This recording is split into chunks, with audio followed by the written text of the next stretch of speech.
Yo,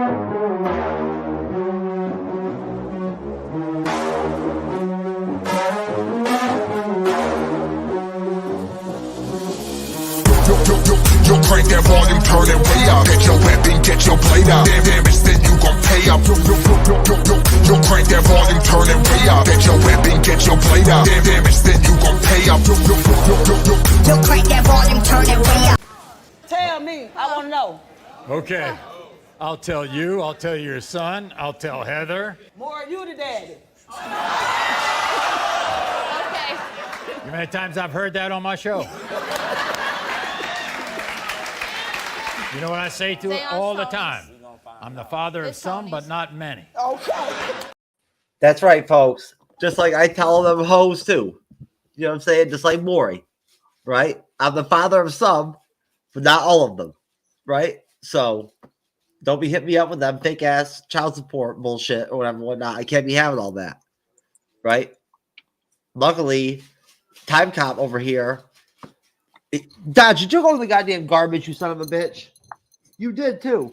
You know what, Andres? I've got a domestic issue going on here. You're gonna have to take over the intro for a minute. All right. Well, anyway, whatever Jeff has to do to take care of Dodger. Hello, everyone. This is Andreas Diaz, pop culture guy. We're back again to another spectacular WandaVision Episode 6 review, and plus discussing the debating of Pedro Pascal as Reed, and of course, briefly the Marvel's box office. So, hey Jeff, how you doing? Sorry about that, folks. Domestic issues here. Dodge, the silent third co-host of the MCU's Bleeding Edge, decided it was a good idea to go in the garbage can. So I had to bitch slap him real quick.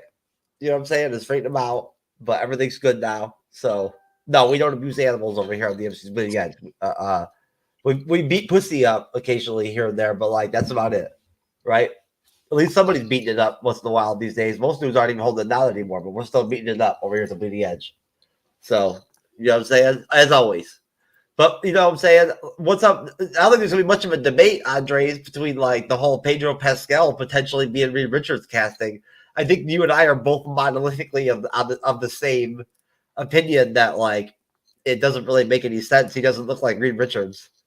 You know what I'm saying? Like, and don't forget, last time you nailed this. But this time you slipped up. You didn't intro the MCU's Bleeding Edge, baby, or the MCU's Bleeding Edge report or anything. You didn't even drop any title or nothing, folks. This is the MCU's Bleeding Edge, and this is, of course, WandaVision Edge report. What are you talking about? And this is the MCU's Bleeding Edge report with special guest co-host Andreas, the pop culture guy, and myself, Jeff S, aka TrueKnowledge, on the MCU's Bleeding Edge YouTube channel and podcast, getting after it once again on another Monday in December, baby.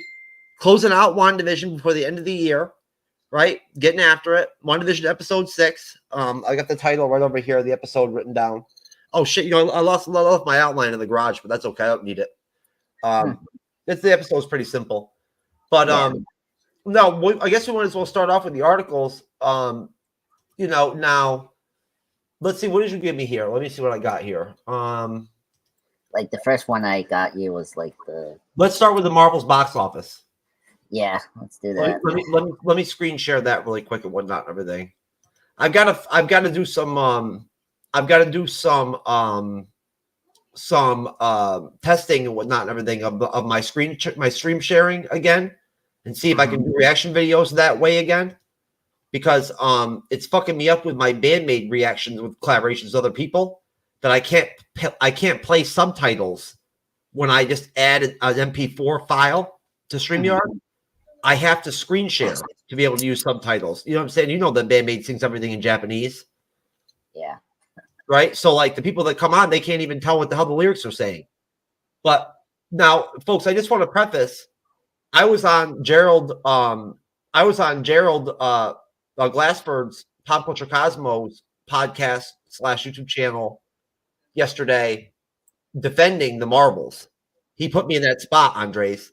He titled the fucking segment that I was on to defend the Marvels, as if like he put me in that spot. Like I'm like, thanks a lot, Gerald. Like I came on to say that I found it entertaining, not to be the one person out there like holding it down for the Marvels, right? But anyway, Andres, all I wanted to say was this: that it's such a strange dichotomy. And this is what I told Gerald. here we are. The first Captain Marvel film was worse than this film, and it made over $1 billion, right? This film is going to go in the history of the worst financial disaster of the MCU, right? And like literally, it's a better movie than the first one. Yeah, I mean, I think for me it's definitely better than the first movie. I think a lot of people just didn't go see it. Well, I mean, there was a whole lot of problem. I mean, the Marvels have the worst marketing ever. Oh, they have so many different problems. All the different people just destroying it before it never even came out. Yeah, exactly.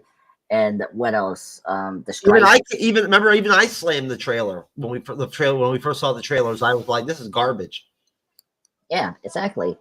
And I mean, it was just so generic. It like felt like for me, I think I commented, it felt like a '90s movie trailer. You can see '90s trailers. What else? I mean, the strike didn't help either. The actors couldn't promote the film, and it was weird that they're allowing their actors to promote this film afterwards. That didn't make sense.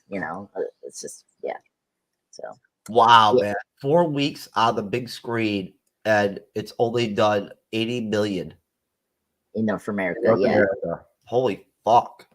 Yes. So right now, this is will be now the lowest grossing MCU film ever in this franchise, beating out The Incredible Hulk.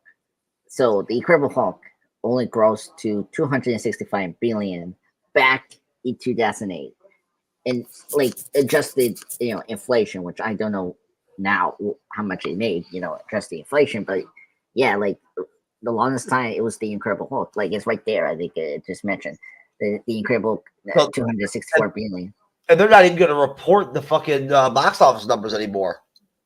No. That's it. They're done because they already know that's it. Like in the movies, the movies are barely going to be lucky if it crosses 200 million. Yeah, I cannot see it. Especially we got other movies coming out. We got Aquaman 2, which doesn't sound like it's not going to do well in 2 weeks. I'm going to go watch it. I know you will too. Yeah. Well, I had to watch it. I mean, Chris, his birthday is coming up soon, so he wants to see it. So I'm going to see it. Hey, I love the first Aquaman movie, so it was fun. When is Chris ever going to come on the Bleeding Edge Report? What the hell, man? Hey, he's a busy man. Did you tell him that I specifically asked him to come on? Oh my god! Hey. It's kind of normal, Andreas, for like somebody's co-host to come on another person's show when they regularly guest on it weekly, every week for like a year. You know what I'm saying, or whatever, right? Like, I mean, here. How about this? I will talk to him maybe tomorrow, right? And I will give him his special Christmas birthday. He will join us. How about that? Okay. Yeah.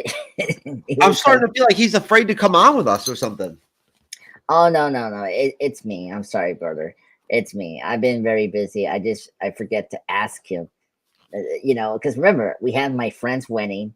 It was no way, appropriate to discuss that, So but maybe tomorrow I'll get back to you and we'll see for that. Well, we'll definitely review Aquaman. We'll review Aquaman 2 since we never did the first Aquaman film. Maybe we'll have to throw the first Aquaman film into our regular film review rotation this year, or something like that. Because I actually think it's a pretty good movie. Now, honestly, we could say I don't want to get into this because I don't have it prepared, but I watched a really great breakdown, Andres, on by a YouTuber. You know who it was? It was by the Cosmic Wonder. Okay. Explaining and showing how, if you look at the statistics, the overall box office totals for everything that went down in phases 1 through 3, right, all the way to Spider-Man 2. Yeah. If you look at it, right, if you take away Endgame and you take away Infinity War, right? Mm-hmm. Literally just take them away. And then you look at the box office totals for the stuff that came out in phase 4 and phase 5, and then you average them. Mm-hmm. The drop off is not that steep. No, per film. It's not that bad. It's not as bad as people are making it sound. It's not a catastrophe. Do you know what I'm saying? Like, it's not good. I'm just saying, like, you know, considering the pandemic, considering COVID, considering the fact that when I told you the first time that I went to see Black Widow for the first film after COVID, right? We just started the MCU's Bleeding Edge. In fact, I just listened to the podcast version the other night of our Black Widow review. It was pretty good. The audio was terrible. My buddy Arch sounded horrible on there. But either way, it was just me and my sister in the theater by ourselves, bro. Oh yeah. Now it's gotten a lot better. I can tell you that. Over here, we're losing our mall, right? But still, really? yeah, you know that. I told you that we're gonna lose our mall. Remember, I went out of town that one weekend just to go to the mall because the one weekend I had to go to. I went out of town and stayed in the hotel just to go to a decent mall because we're losing our mall. We already lost like a couple of the hub stores there. So it's just So but either way though, like when I went to see the Marvels twice, there was an okay crowd for the Marvels. You know what I'm saying? Like at least there were people there, right? And like every movie, now that I go to the movies on a regular basis, thanks to people like Andres and Cyber, my good friends, right? That like make me want to go see films again and whatnot, make me want to go out and do things like go out in public and whatnot, live. You're right. You know, like there's usually always people there now. Like at least I'm not the only. I'm telling you, a lot of times I go there with my kids. I've gone in the past, and it's just us. Yeah. There's like one other person. It's funny you brought up cats. Speaking of me, so me and Chris saw the movie on Tuesday. It was free, and we went to the MC theater because he works for MC, so he gets a discount for the ticket and whatnot. And our screen was like few people. Like I think it was like 4 people, and including me and him. So like there were 7 people. Like my showing of that film was like very like not packed, like or like it wasn't as big. I seen. What was this? This is your second time seeing the Marvels? No, this is the first time. This is before we did our MCU. Okay. Yeah, I thought our review went really well. Yeah, I think we were fair with the movie. I just think it's too bad. It's one of the it's one of the Andres. I don't mean to cut you off, but please finish your thought in just a second. But it's one of the moments where, like, honestly, I do like sometimes. It's one of those times when I wish we did have a larger audience, and I wish I did know like how to just get more people to just be like, here, take this link, right? Like, check this out. I bet if you check this out, like, this might like change your opinion. You know what I'm saying? Or like you at least might find it interesting because it was a good review. We did a great job. I didn't rewatch it or re-listen to it. I don't have to. Right? Like I was there. I know what went down. Like it was a good fucking review. Me and you and Cyber have found our groove together, reviewing movies together as a group. You know what I'm saying? Like, the three of us, we found our rhythm a long time ago. But we're getting to a point now where we're probably at our best now. Now that I've been kind of bouncing back, if like I'm adding more to the shows. Like you guys have been kind of holding it down for me. Yeah, well, that's true. Added me back into the equation, right? Like I've been doing better on the panel. I have more to say. You can see my passion's been coming back, right? For the content and whatnot, everything, you can tell that I'm more engrossed in the films we're reviewing and whatnot, right? Yeah. No. I see. Same thing with Cyber. He sees it as well. Oh, Cyber's always consistent with his shit. Yeah. So consistent. Yes. What I was gonna say? Then what's not helping is the Marvel drama that's been going on. Like this, No, people are going to stop talking about it soon. There's nothing to talk about. There's no reason to talk about it forever.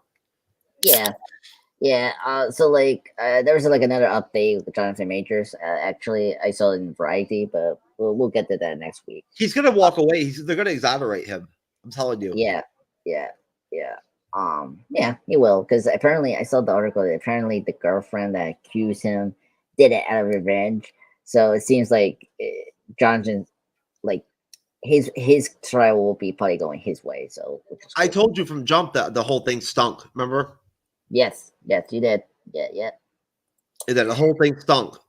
I deep dived it a little bit and whatnot, and like actually checked out to see the evidence and whatnot, everything that was against him. It was changing every other week. Yeah. Remember they changed they dropped a bunch of the charges and whatnot. They rechanged them into different charges and whatnot to like lower charges. Come on, man.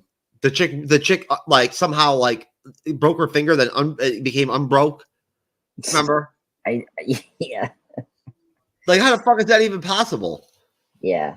It just seemed it was very shady from the like For real, that's not even humanly possible to like have your finger break and then have it not be broken like a week later. Yeah, I know. That don't make no sense, bruh. Unless you got like Wolverine's healing factor or some shit. Or like Mr. Fantastic striking abilities. For real, something, bruh. You know what I'm saying? Yeah. Oh my god. Yeah. So anyway, that's good news from Marvel that they probably will move forward with Kane, hopefully. You know what? And you know that there's been a lot of news that like there's been a lot of news in the periphery that they are going to bring Doom in too, which we always kind of figured that was going to happen anyway, right? We're about due for him. Yeah. I'm not against it. If they do it right, then I think they'll be fine in this multiverse saga. I think we need more quality villains right now in the MCU. We need to, refocusing back on the MCU as a whole, right?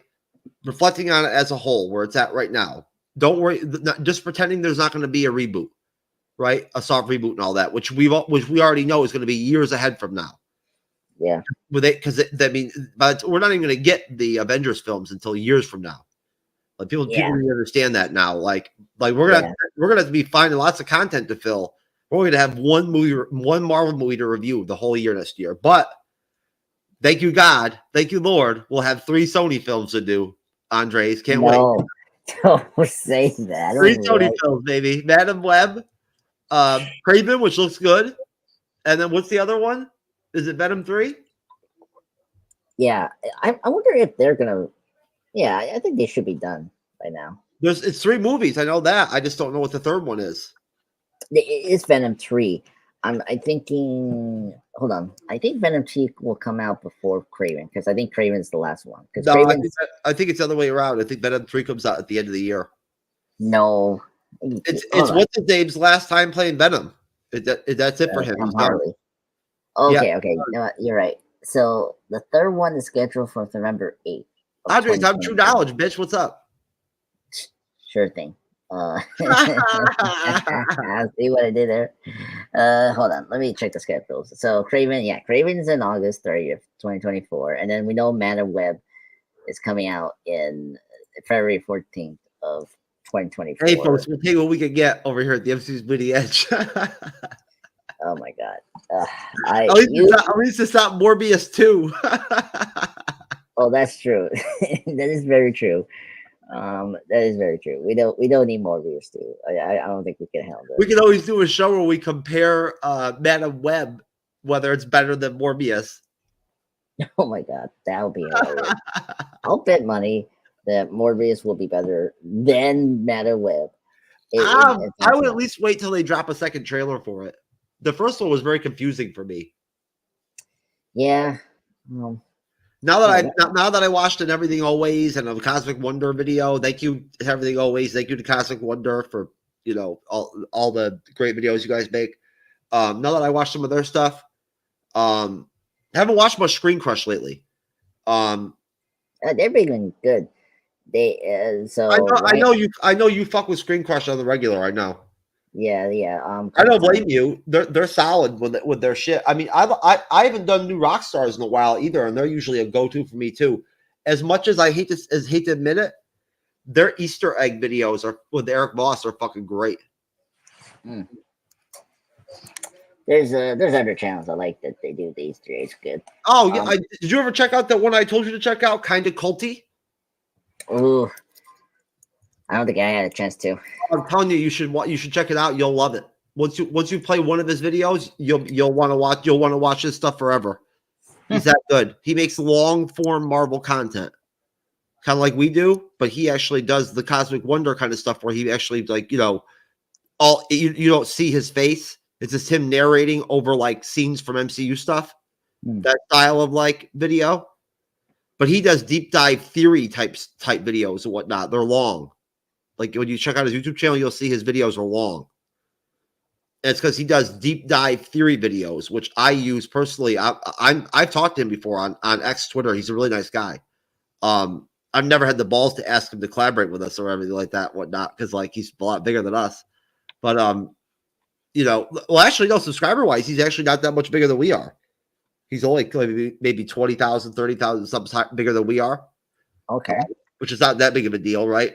But I told you a long time ago what that trademark attorney that I hired told me. He said, once you got to hit that 70,000, 75,000, 80,000 subscriber mark. And that's kind of like that mark that you got to hit if you want like other reactors or like other live streamers to kind of like really take you seriously. You know, Okay. where like they'll reach out to you and ask you to come on their shit. Right? You know what I'm saying? Right? Or like if you approach them, like they'll take you more seriously. Because I told him, like, yeah, like when I've tried to reach out to the people on YouTube strictly, they don't even respond to me. They don't. Yeah, makes sense. Yeah, when I try to go in their comment sections and I'm like, hey, we'd love to collaborate with you or whatever, whatnot, they don't even respond. They just like it. And that's it. Typical. Well, not everybody's like me, baby, where I engage in every single person in the comment section or whatnot. I'm like, leave novels for them as messages. But then again, I'm not as popular as some of these other creators or whatnot. They get more comments than we do. So, yeah. No, but anyway, so as far as you know, the MCU goes, I think that with What If coming out and What If season 2, folks, that we're going to be covering, and then with Echo, that's really going to swing the pendulum right off, take the spotlight right off the Marvels, which is it's already, people are already getting tired of talking about it anyway, right? Like, as far from what I've seen on YouTube, people you're seeing the amount of videos dying down, people talking smack about the Marvels, whatever, whatnot, putting it down. Yeah. Well, and also like we got like getting more content. Like just remember we have other shows like I'm trying to think what other shows are coming out, but like movies like Aquaman 2 is coming out, Wonka is coming soon, and then some of the Oscars films are coming out, so a lot of the tension it's going to be, and already we're like past, like a month since it came out in November, like, we have another Disney movie that's failing, Wish. That movie's not doing well, so yeah, Disney's not doing too hot, man. Yeah, apparently I saw a fact that this year, Cyber, how you doing? I hope that's you, Facebook user Cyber, that's your name. Facebook user Cyber. That since 2014, this is the only year that Disney is not going to have films that cross $1 billion since 2014. So that's crazy. I was just talking to Jassim Ratham Khan the other day on the phone, and he told me that Disney's stock is fucking hurting, bro. Oh, really? Yeah, because he pays attention to the stock market. I don't anymore. But like he said, the Disney stock is trash at this point. Like it's really hurting. No, I mean that's obviously that's why they're doing all this experimenting with Disney Plus, with Echo, and before we move on to like the Reed Richards thing. Obviously they're trying to experiment with these different formats of how they're dropping the content. Like What If is being dropped one day at a time after the first episode. Right, on the 22nd, which the 22nd will be our first episode review. And I just realized we were going to do double episode reviews. We're going to have to add an extra show for the first episode. Yeah. Right in the beginning, and then instead of having a one episode finale, we're going to end up with a final show doing two episodes, just because of the way it's going to come out. Right when we do our first review, it'll just be that first episode because that's when it'll come out that Friday. Make sense? Yeah. Right? So our double episode review, our first one will be the show after that. And it'll be fun too because me and Cyber will moderate back and forth. Hey, Joss, what's going on, hon? It's good to see you. Long time no see. We miss you over here. Okay, it's not Cyber.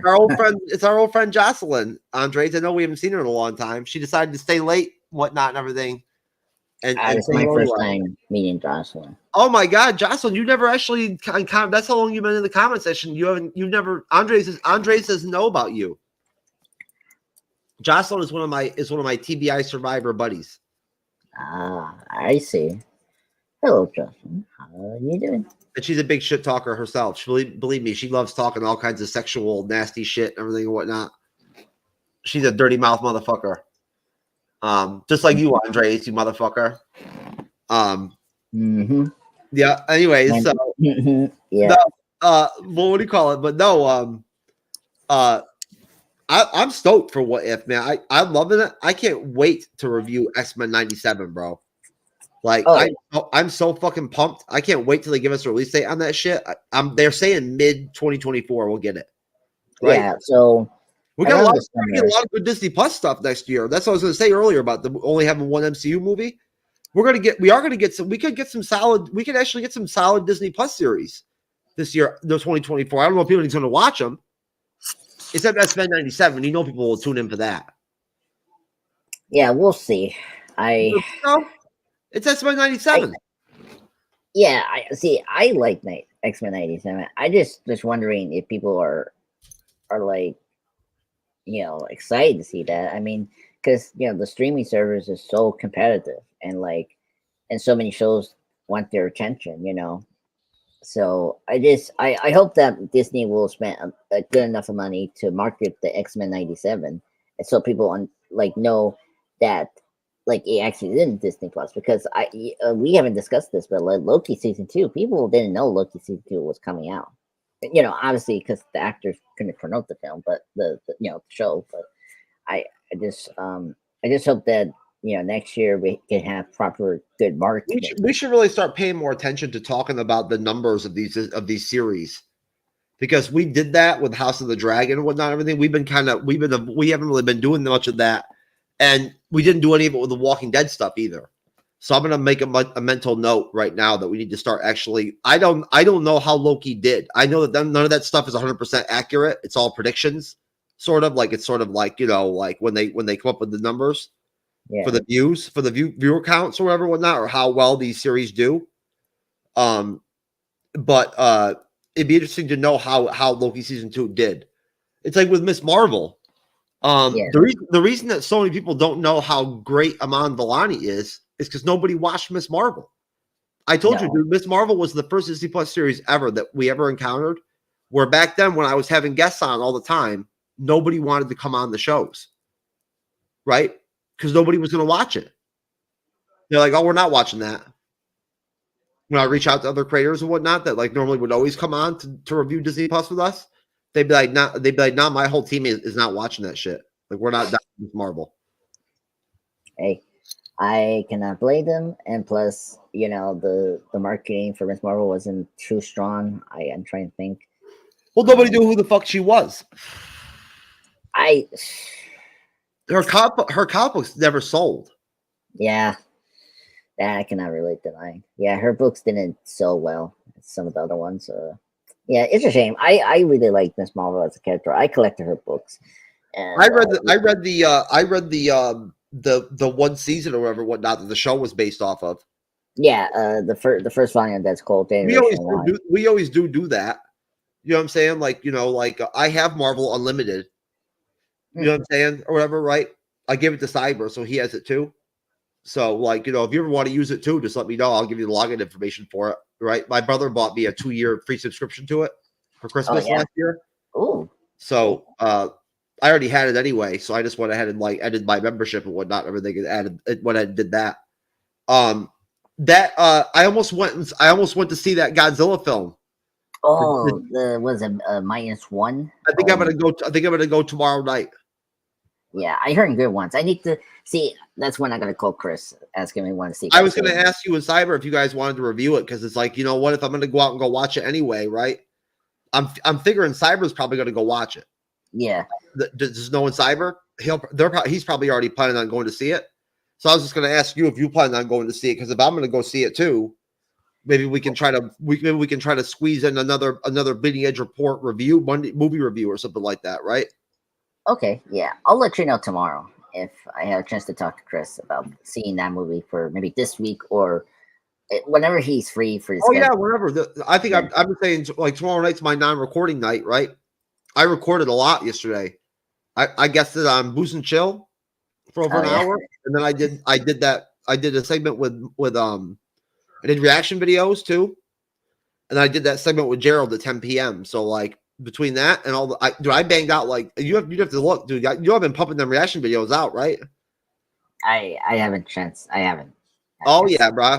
Dude, I've got like 15 of them just sitting in the YouTube studio waiting to be put out, bro. Yeah. Anyways, so Reed Richards. Yes, Reed Richards. All right, Pedro Pascal is like 50 plus years old. Hats off to Pedro Pascal. We love Pedro Pascal.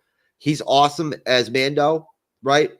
He was great in The Last of Us, which eventually Andres is going to watch.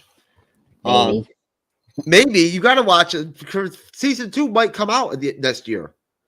Well, if I have the energy and courage to watch Last of Us, you're gonna have to, if you're gonna want to review it with us and everything and whatnot. So you're gonna have to watch it. And plus, you already said that you like wanted to see it. No, I didn't say that. I say that it was for House of the Dragon because I think I probably will do House of the Dragon. Oh, House of the Dragon. Okay. Yeah. I'll probably stick with that. And then, did you start watching House of the Dragon? Oh, not yet. I now that we know that that's coming out next year, I'll probably start doing it in the beginning of January. That's right. Did they drop the first trailer? We gotta do a trailer reaction to it, bro. Yes. Yo, after the show, let's do a trailer reaction to the House of the Dragon trailer. I haven't seen it yet. All right, I'm fine with that. Right. Let's go. Yeah, fuck yeah. All right. So, anyways, Reed Richards, Pedro Pascal. All right. Look, what's your opinion? Pedro's an attractive man, but he is 50-something years old. This is not even taking into consideration. Just remove the whole facet of the fact that he doesn't look like Reed Richards. Okay, just take that away. He's shorter than Reed Richards. Usually, Reed Richards is taller. He doesn't have the same hair. He has curly hair. Reed Richards has straight hair, right? Take away all that. Mm-hmm. You're talking about a character where you need to cast an actor that's going to be able to play the role for over a decade, right? Yeah, Pedro will be 50-something years old by then. Yeah, but I mean, Robert Downey Jr. was older when he took over Iron Man, so like, I'm telling you, I think this is just new. I think this is just buzz. Yeah, that's the thing. We don't know if this is confirmed. If not, have you heard though that literally that they've already? I've got it written down. It's out in the garage. I've got my notes. I've been doing a lot of work for that series I'm working on and whatnot of the current state of the MCU. You know, the MCU and you that I told you about. So I've been trying to get current. You know that they're planning on actually starting production. They plan on shooting the Fantastic Four film in like 2 months. In January, they're planning on shooting. Yeah. So when the fuck are they going to set the casting? You know they're going to release it publicly. They will. Yeah, they will. They will. They've already cast the roles, and they just aren't telling anybody yet. Yeah, which see, that's the thing that's weird about it, right? Like they already said they're going to start shooting the film in January. It's December. Yeah, so it seems like this is the official casting. You know, Pedro Pascal, Vanessa, Vanessa Kirby, the two chaps. I forgot. Oh, Vanessa Kirby's going to be Sue Storm. Yeah, that has come back, and that's kind of like seem possible now. But yeah, and then you got the thing that's going to play by the Beer, the FX show called Beer. One of the actors is from that show. We talked about him before. I know what you're talking about. Yeah, so he's confirmed, and then the third one I'm not recognizing. I Torch. Yeah, I think it's the actor from Stranger Things. Maybe I don't know, but it seems like this cast is kind of the official cast, and I don't know why they're waiting to like it seems realistically. They just cast what's her name from the New Mutants, whatever and whatnot. Taylor Joy. But she's gonna play one of the Heralds of Galactus. Yeah. What? Yeah. Which just tells you right there that she's not gonna play a female version of the Silver Surfer. There's gonna be a male version of the Silver Surfer. There's other Heralds of Galactus. Yeah, I think I know who they're going to use because if you haven't seen the 90s. Oh yeah, no, they've already said who she's going to be. She's going to be there's one of the Heralds. Yeah, I'm forgetting the name. But yeah, if you haven't seen the 90s Fantastic Four, there was a female version. If you check that out, it's in season 2. If you ever want to see that, folks. The character is not Silver Surfer though. It's yeah. And if anything, all that indicates is that Galactus is going to be in the film in some way as the main villain. It seems like I think that's about time. You know what I'm saying? Yeah. Like, seriously. And and honestly, going back to Dr. Doom, I just I feel like we need the villains. We got to restock, right? Like, just like you got to restock the heroes, you got to restock the villains, baby. Just because they don't want to use Doom in the first Fantastic Four film or whatnot, they want to kind of disassociate himself a little bit with them. Mm-hmm. First, whatever. At least that's what is rumored, right? Yeah, that's what is rumored. Like, I could see Dr. Doom, like, if they were going to see Dr. Doom as the mastermind or like the villain behind the curtains sort of type of thing for the first film. I would think that would be a role that a lot of big name actors would want to play. Yeah, and it definitely is. Like, remember Cillian Murphy from Oppenheimer? He loves Dr. Doom. He's a very sophisticated character as a villain. Yeah, exactly. So, like, I think Doom. It's like Stan Lee always talked about. Like, you know what I'm saying? With a villain, to make a good villain, the villain has to be more than just like I want to end the world, right? Yeah. Or I want to run the world. There's got to be more to it, to the villain. You know what I'm saying? Like, he's got to have something else going on, right? There's got to be something else, some bigger quest. You know what I'm saying? Think Thanos, right? There's got to be some grander. Think Kang, right? Yeah, Kang. Well, there's got to be some kind of personal connection there, right? And with Doom, you have that because Doom does want to rule the world, but he also wants to get his mother out of the hell dimension, where her soul is trapped with Mephisto. Yeah. So he's got that going on too. Yep. Yeah. Oh my God, Mephisto. Oh dear. See, that's why I told you need Mephisto in the MCU. You have to have him. Yeah. Which you need him for Doom, and you need him for Ghost Rider. You need him for Blade. Well, Mephisto and Ghost Rider, yes. Like, because Mephisto did create Ghost Rider, so that happened. There you go. For Zarathos. The demon Zarathos was you need Mephisto. Yeah.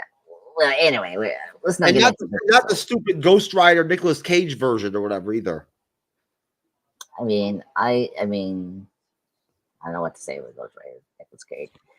That was a weird one. I'll tell you what I say about Ghost Rider.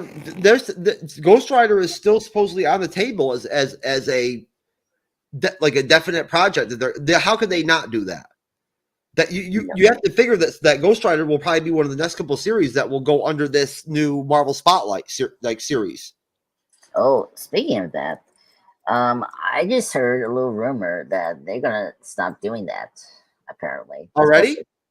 Yeah, that's what I heard. They haven't even dropped Echo yet. Special protections, the ones that did Werewolf by Night. And, see, I heard they're going to do more of those. Yeah, it was what was it like last week? I just saw like. I mean, they reported for a while there that they were going to do Nova or Silver Surfer in that way. See, that's what the conversation I wanted to just wrap this segment up with. What Andre's coming off of the Pedro Pascal Reed Richards thing was kind of getting into the fact that Disney Plus is trying different things. We're hearing all these different rumors. We've talked before in the past about how some of us have agreed before on the reviews we've done of our movies and whatnot when we banter back and forth that some of these Disney Plus series are hurting the MCU at this point. They're hurting the MCU. They should just start using them as the vehicles like they first did to launch characters or relaunch characters, right? Do you know what I'm saying? Right. That's what Disney Plus should be for. In my opinion, that's my opinion. I think Disney Plus series and these special presentations should be ways to flush out a new character's story, right? Or bring a team together. You know what I'm saying? Like, that kind of thing, right? Introduce characters. Does that make sense? Yeah. Or further another character's story. See, I prefer that. Like, I feel like the beginning of Disney Plus, I feel like it was better to prefer like move forward your characters that you already had existed, like Wanda, Falcon, Winter Soldier. They use WandaVision as opposed to having a solo film for Wanda. Yeah. And in that situation, doing it across the span of that series, the series that we're about to review episode 6 of, yeah, it worked for her. It worked for her in the MCU. It worked. yeah. I believe it worked. Yeah, and I think that worked. I mean, it worked with Loki. You know, the first 2 seasons were great.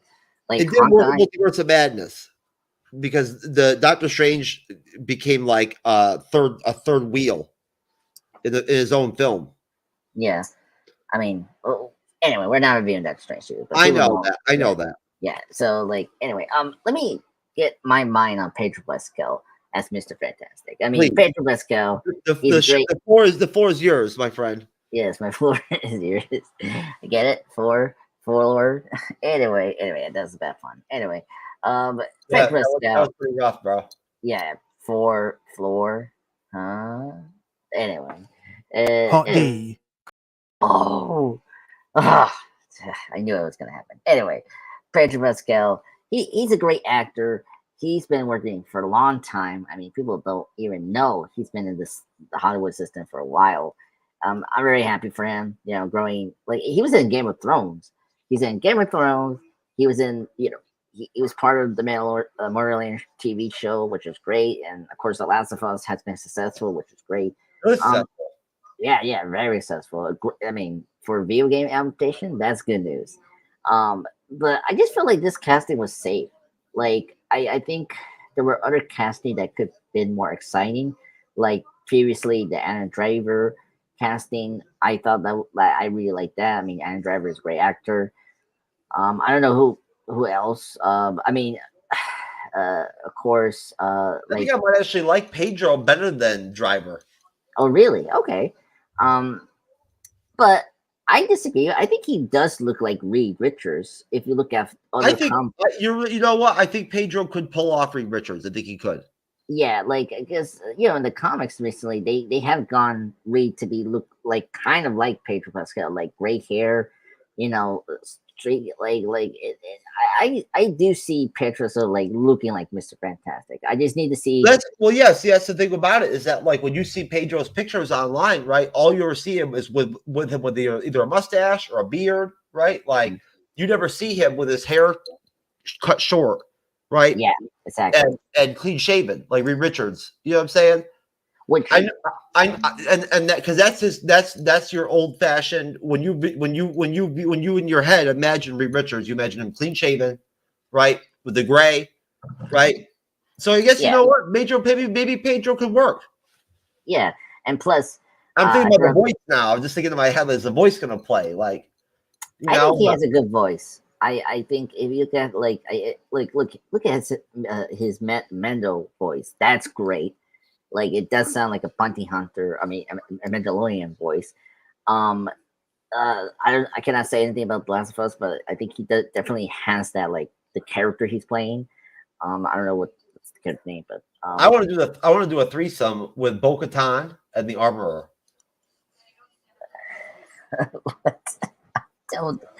I understand the Bo-Katan. And I want the Armorer to keep her helmet on. Oh my! There I get too. Oh my god! Yeah. I mean, actually, you brought up the beard. Like, I don't think we're not gonna get a clean saving Reed Richards. Like the fact that John Krasinski cameo on Mr. Fantastic, he had the beard that is directly from the comics. For $40 million a film, they'll shave their fucking beards off. Yeah, not like folks, like kind of. If somebody offers me $10,000 tomorrow to shave my beard off, I'm shaving my fucking beard off, bro. Yeah, like not beard. What do you call it? Like goatee, right? Like, Either way, I don't care. If somebody offers you a $10,000 check tomorrow, will you go clean shaven? I will. No. I think. Like, what? I'm serious. If somebody is willing to give you a $10,000 check tomorrow morning, and all you gotta do is clean up and shave for the first time, go clean shaven until you regrow your shit, you wouldn't take the $10,000 and just clean shave your shit? Because the previous versions, I sent you like they only started giving Reed a beard recently. Yeah, but I feel like and in certain periods during. I just feel like that's a look that we've never seen with Reed Richards. I feel like that's something you can be different from the other. What is this long ass fucking thing? Is this like some porn you sent me or whatever in the private chat or some shit? Some animal porn? I don't want that shit, bruh. Oh, just click it. It's just the image of Mr. Richards. Mr. Oh Fantastic. man, animal pornography shit. Oh my god, folks, this is what I had to deal with every day. This man, the myth and legend, TrueKnowledge. Like, look at this. Exactly. So, like, look at this. Oh, he looks good with a beard. He does. He looks good with a beard. Yeah. So I feel like they want to go in this direction with Reed Richards. The fact that we saw John Krasinski, like here, I don't know if they're gonna go with the beard or not. I just think that this could be another the new look that we're probably gonna see with Reed Richards in the MCU. This makes sense. You don't want to like beyond like the old the reboot was young kids. Honestly, I don't even really care if they give him a beard or not. Yeah, I'm just saying that I don't see. I'm just saying with Pascal, since his facial structure doesn't convey to the comic book Reed Richards in my head, I would go clean shaven with him. Okay.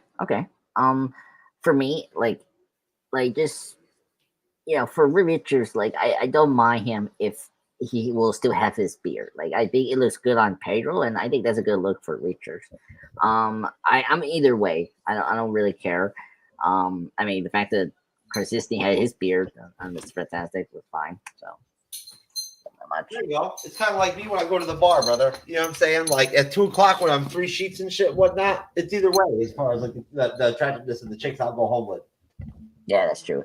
What was my last thought on Pedro Pascal? The suit. That's the thing that I'm like more like I care more about. It's like how the fantastic suit is going to look on Pedro Pascal, which it will definitely be looking good because I like what we saw in Doctor Strange 2 with the suit briefly. So, but yeah. Anyway, that's my thoughts on this casting. Well, I'm playing the WandaVision trailer, baby, to get us ready for WandaVision. You ready for episode 6? Yes. Come on.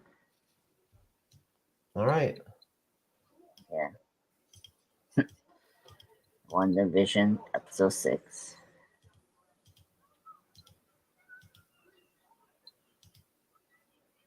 Oh, there's Madam Web. Oh my god. Please no. That was a nightmare, I'll say. Where's my nightmare? That you need help? I can pull out the. No, I got it. All right. Heavenly shades of night are falling. It's twilight time. Wanda and Vision, aren't we a five-pair? This is our home now. I want us to fit in. Oh, this is gonna be a gas! Where did you two move from? How long have you been married? And why don't you have children yet? Our story. I think what my wife means to say is that we moved from... Moved from where? Married when? Damn it, why? Oh, Arthur, stop it. Stop it. Stop it. Stop it. Deep in the dark, your kiss will thrill This is really happening. like days of old, lighting the spark of love that fills me. Am I dead? No. Why would you think that? Because you are. Each day I pray for evening just to be.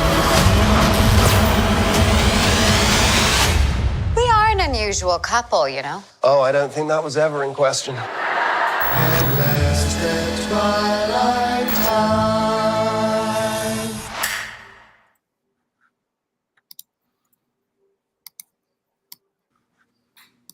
Did you hear me? Yeah, I can hear you. Cool. Now I switched locations. I can see. And that's the background.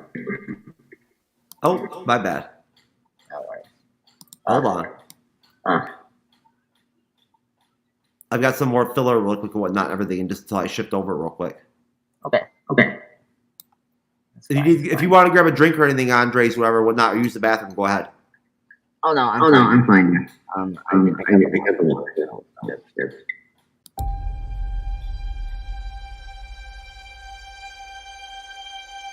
I love being with people. It's the most incredible thing in the world. What are you doing? Oh, this is nice. That world may change and evolve, but the one thing that will never change, we're all part of one big family.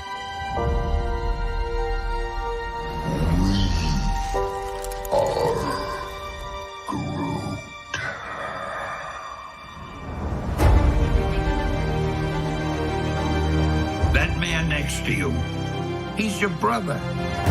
That woman over there, she's your sister. Higher, further, faster, baby. That's right.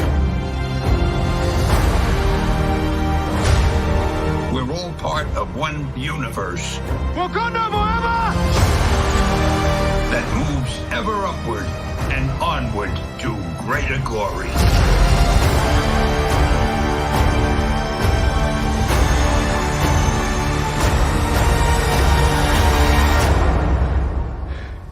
On your left.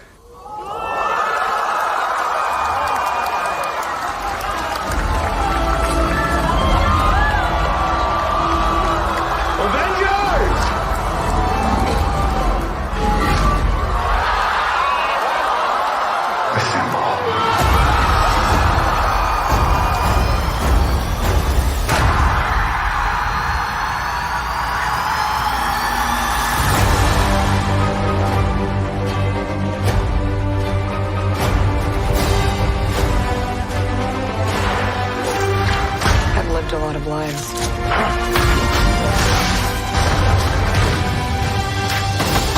But I'm done running from my past. We have unfinished business. Who's we?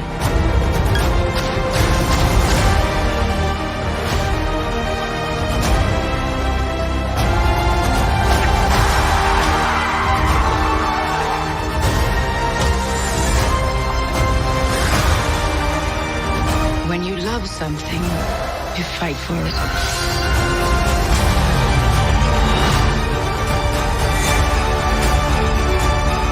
We're the ones who changed everything.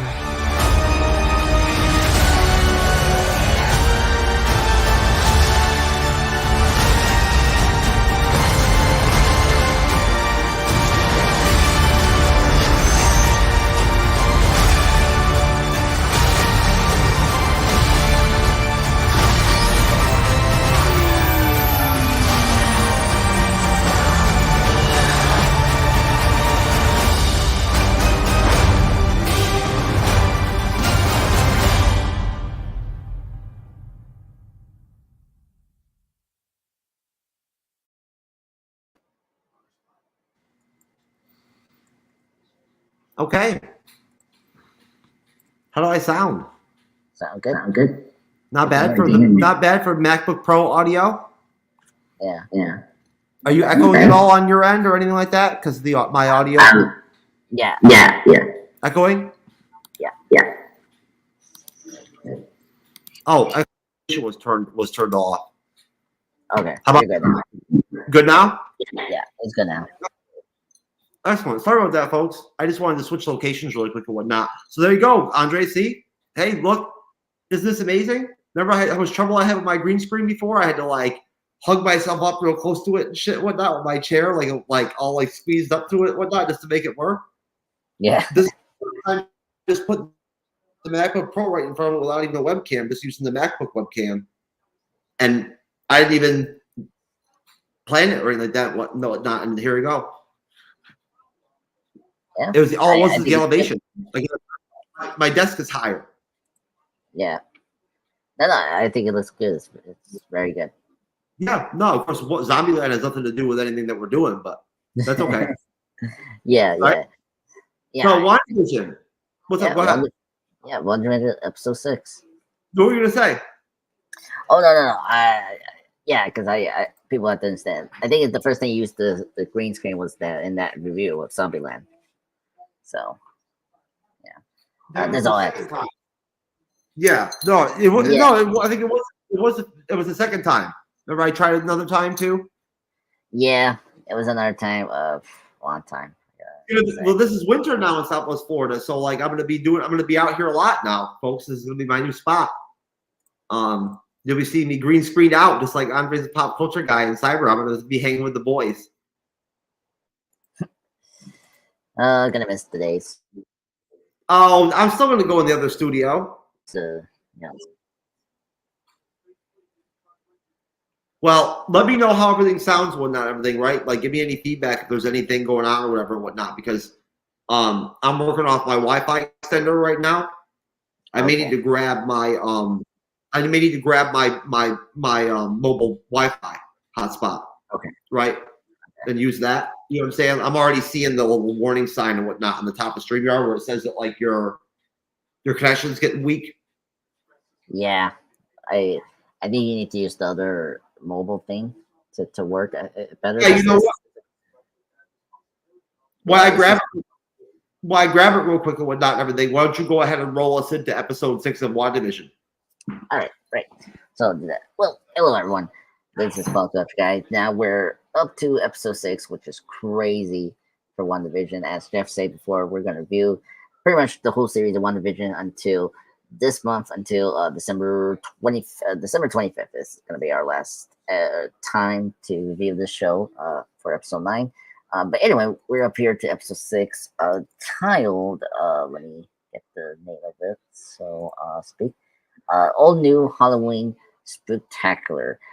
This one, of course, is the 6th one of the WandaVision show.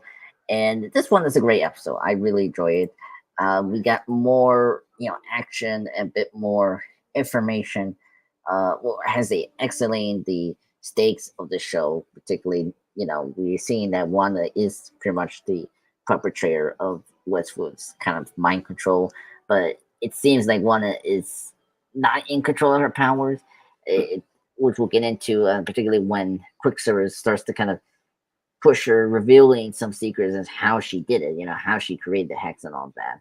At the same time, we got Vision kind of divulging through the role of husband and seeking the truth about what's going on, which we'll see here. And plus, we see the twins being active and seeing that they got their powers. Particularly Tommy, Tommy gets his super speed, and then of course Billy with the hex powers as usual. And then seeing Monica and the Agent Wu and Darcy figure out what's going on with Hayward, how much he knows, and so that is developing, getting into the 3 episodes. So overall, really great section of the episode that's excelling the storylines for the next 3 episodes, which is good. So I really enjoyed this episode. Jeff, what you thought about this? We'll get into a lot of the nitty gritty of this episode.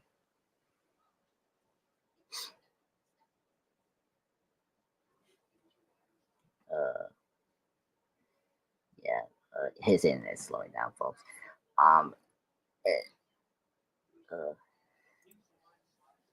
Just froze.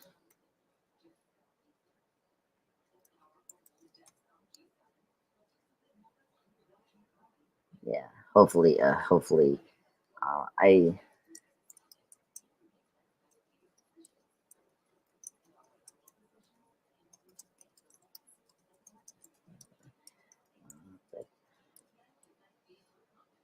Anyway, so let's get into first of the opening titles of WandaVision of the sitcom, which was very reminiscent of what's it, the show Monkey in the Middle, the pretty much the not the Office, because next episode we'll see the Office opening kind of titles.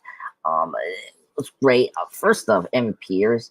Let's kind of discuss about that. Emmett Pierce, great actor. If you ever seen him in the the first the X-Men Fox series or his American Horror Story roles, he's a fantastic actor. I was so happy, before the reveal, he was back in this role, and I thought he was so great. He has really great chemistry with Elizabeth Olsen, aka Wanda Maximoff here, and it was really neat to see him, with the comic book accurate costume from the comics. Same thing with Wanda, which she looks awesome with the comic book accurate costume, and plus they into her more, the actual suit towards the end of the series.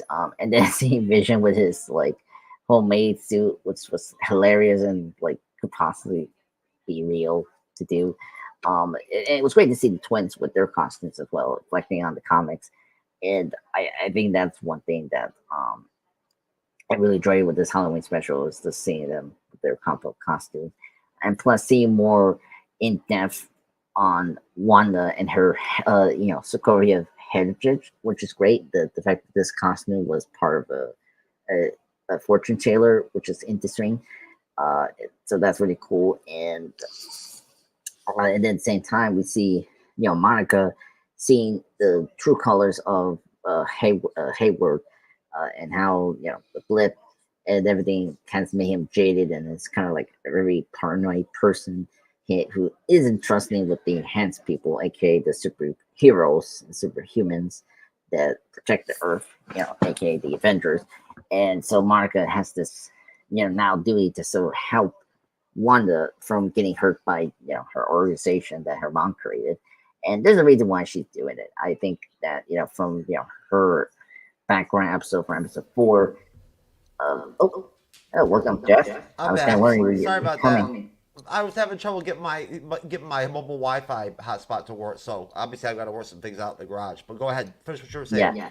Yeah. So, what was I gonna say? Yeah, but Monica, the fact that we know how Monica, the fact that all we're saying is we made by Monica, and the fact that she's this organization of SOAR is very personal to her, and she raised the tragedy of loss, just like Wanda is, the fact that she lost her mother from cancer. So I see why she wants to help Wanda from getting hurt herself.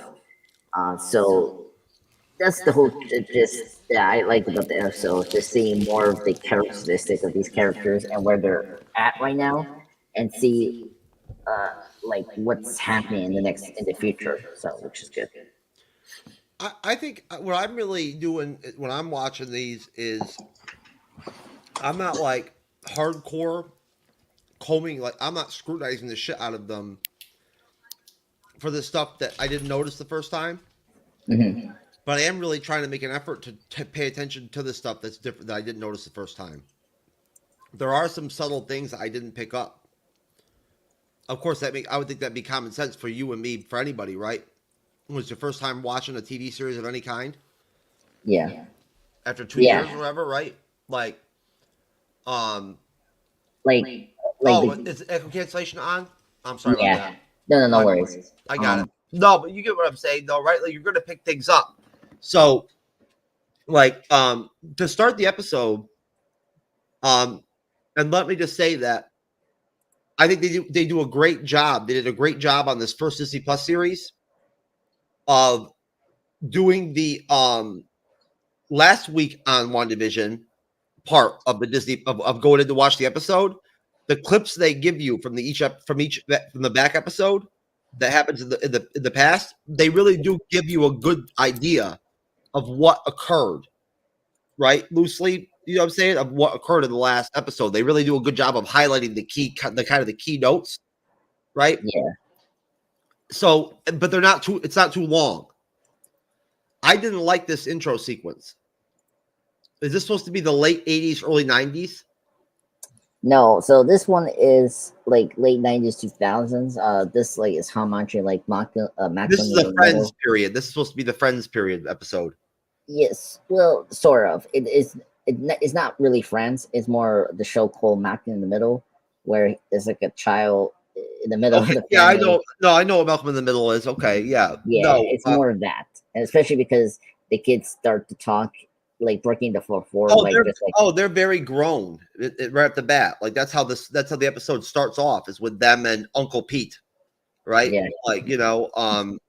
Which it's so funny because Pietro and Quicksilver in Age of Ultron would never have gone by Uncle Pete, right? That would have made no sense. You know what I mean? Yeah. I mean, I think for realistic purposes, he probably will change his name to Pierre. I'd have to go back and check. This is so far for the re-reviews. This is the weakest episode so far. Oh, really? it's sort of tough. I really like this episode because it moved forward some plot points, and especially with Vision and like some of the confirmation we get from here is like very important.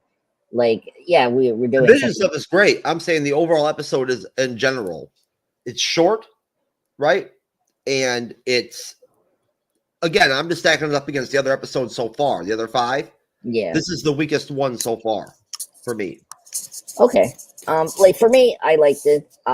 It's definitely top tier for me. So I think I can disagree. You know, but it's fine. I totally get it why. I think this is actually the most like balance of The Vision sitcom. stuff is heart rendering. It's like heartbreaking. The Vision is himself from this episode on. He just is like a tragic character.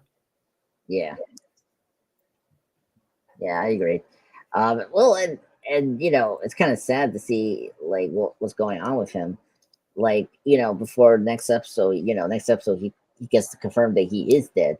You know, here, like this episode, like does like give you the confirmation that he is dead, and like, well, it's just the question how he's brought back by Wanda.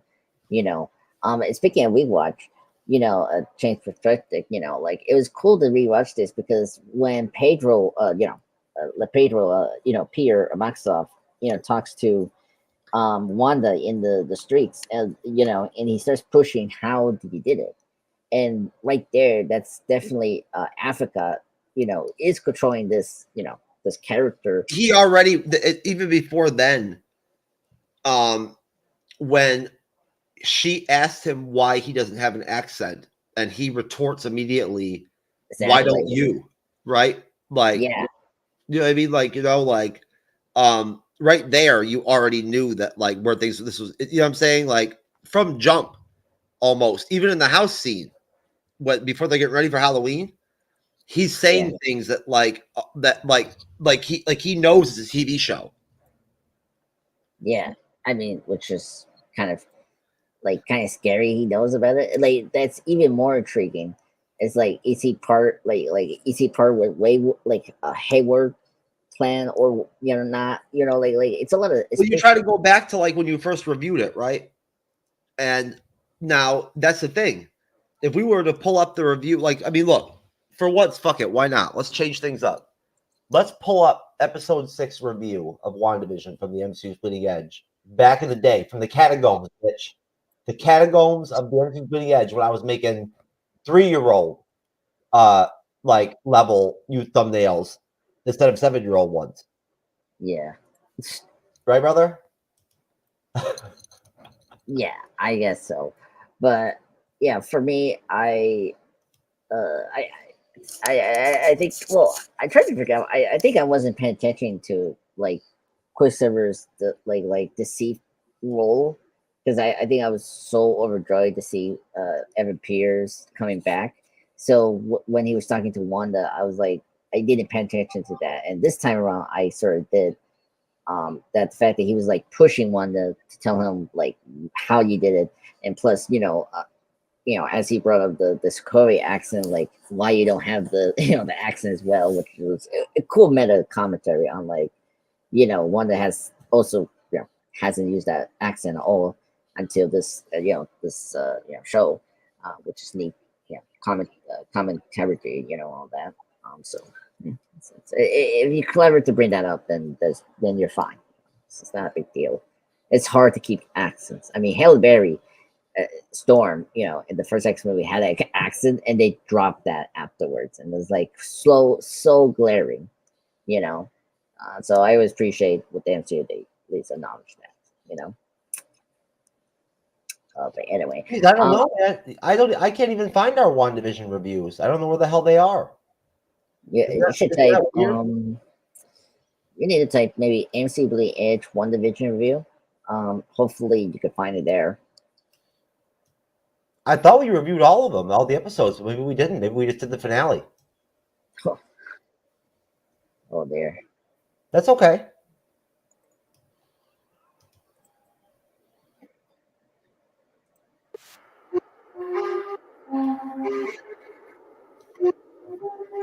That's not it. Yeah, no, I'm telling you, I guess we didn't review the whole series. How about that? I thought we did, but I guess we didn't. Wow. Yeah, I know. I watched the whole damn thing, of course, but I don't know where the hell. I don't know why I'm not seeing the videos of the actual WandaVision reviews. It's weird. Very strange. Anyways, that's disappointing. I wanted to actually see what our rankings were and whatnot, everything. Yeah. All I have is the finale. I'll check that out and whatnot and see what our thoughts were then, just to give you an idea, like a throwback episode of us back in the day. Yeah. It should be interesting.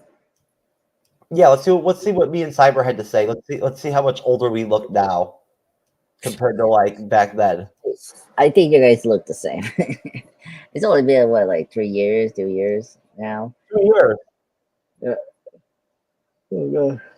So anyway, I'm gonna pull it up right now. Avatar: Frontiers of Pandora, available December 7th. You arm your company with the most powerful server hardware you can, but now you can achieve 125 times faster processing and use up to... That's just mostly like me going, oh, that would be cool, you know, like to have that, like. Imagine hosting that's Cherry Ramsey, Andres. That's our custom used to be our third t-shirts co-host. or a family reunion. Oh yeah. Which I thought, and whether or not it was something they thought of back then, I don't think I care. But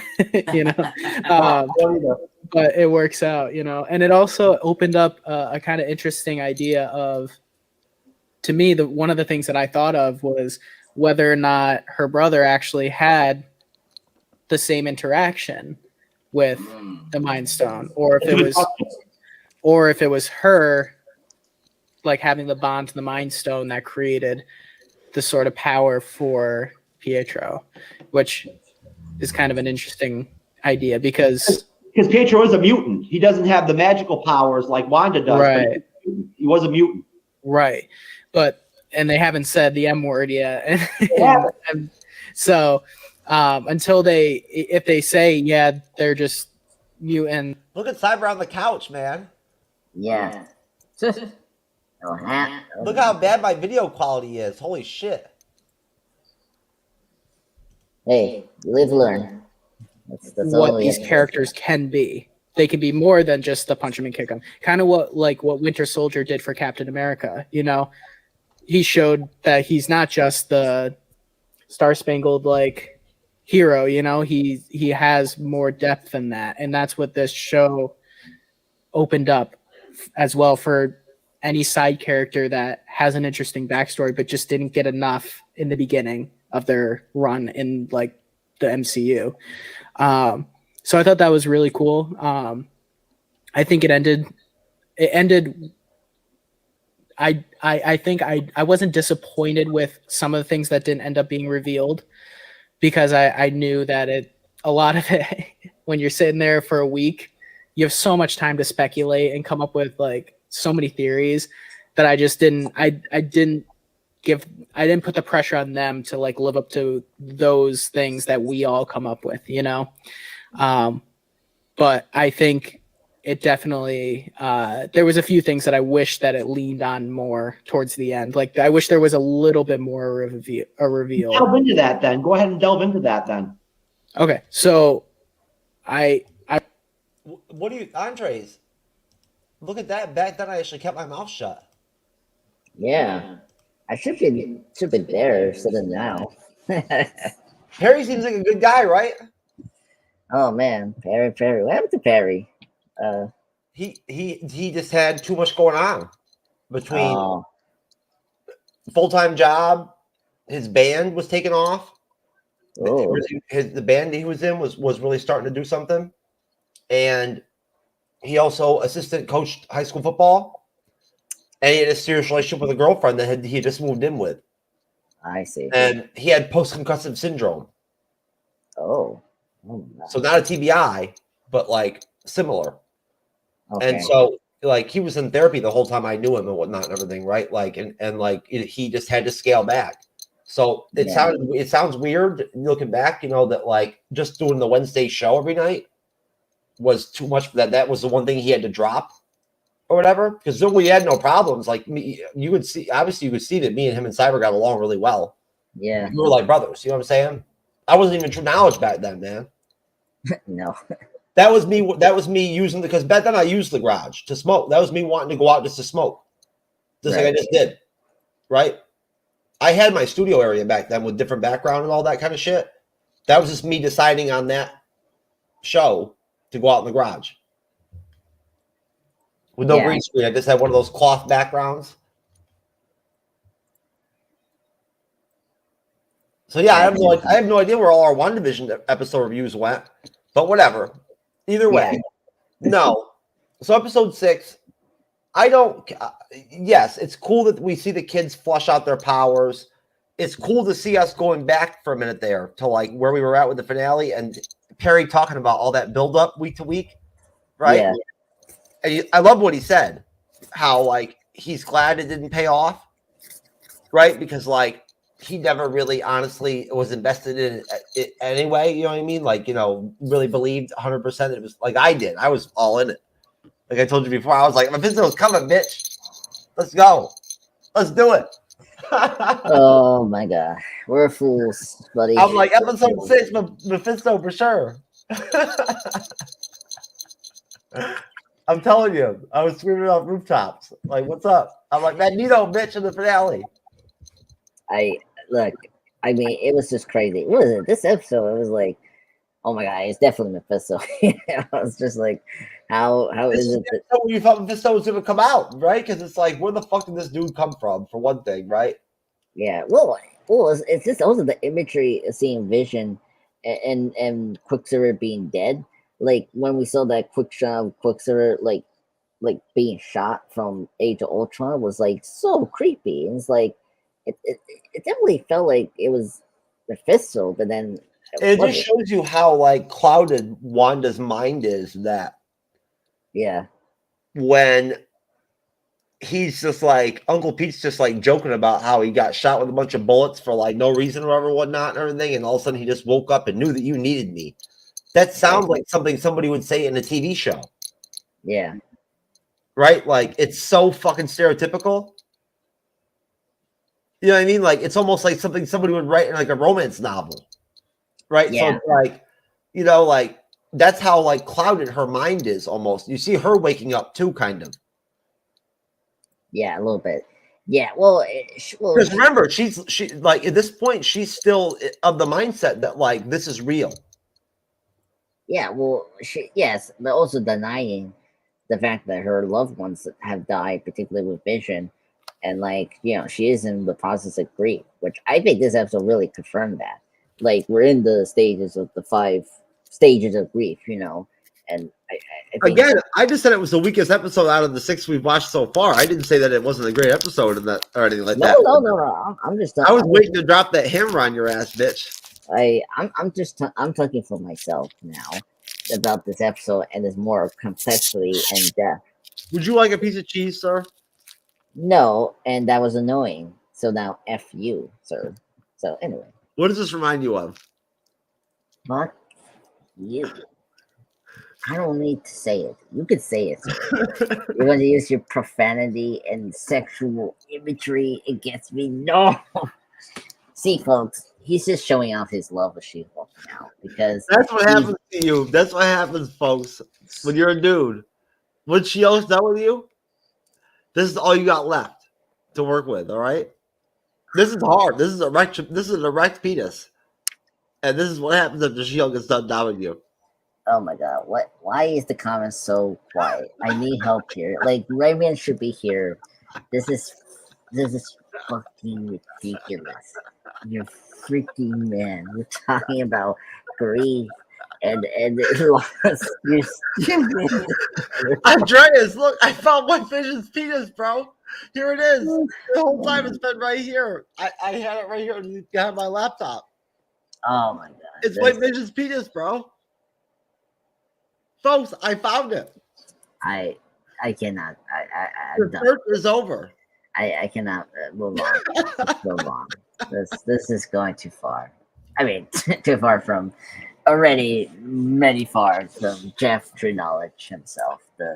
He should be called 10? What? I think I'll give it a 5 if we want to be this disturbing. And White Vision's penis found. um, $2 gets a 10 out of 10 on that one.